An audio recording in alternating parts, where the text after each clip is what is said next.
I'm going to zero in on a date. We just celebrated the anniversary, March 12th, 1997, your rookie year.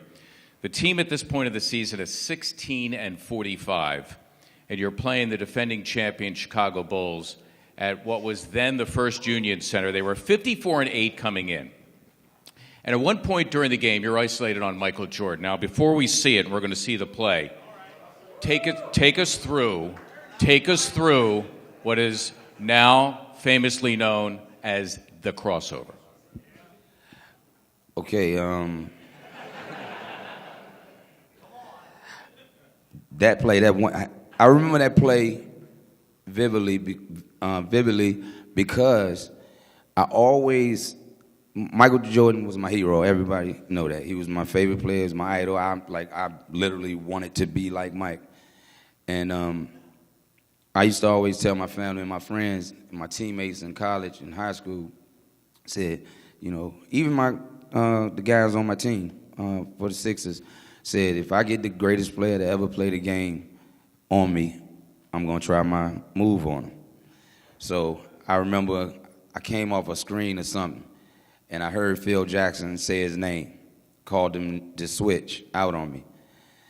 And looking back on it, I'm thinking to myself, like, damn, did you get nervous or did you think about it or whatever? All I saw was him. And I just backed up and I gave him a little one and he went for it.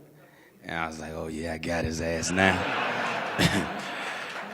And all I was thinking about after the fact that no one never probably would have known anything about that move if I wouldn't have made the shot afterwards, because they don't do that on ESPN. So hit the shot, and I really didn't know, especially being that young, what I had done. And all of these years later, you got little kids, 5 and 6 years old, walking up to me like, hey, you the guy that crossed Jordan, right? You know what I mean? And people still talk about it today. I didn't even think it was a big deal that night. I remember somebody in here was saying they used to hang with me up in Fridays. Well, that's where I was at that night, and I'm looking at it like, damn, I didn't even know it was like that. But that's where I was at Fridays when I realized what I had done.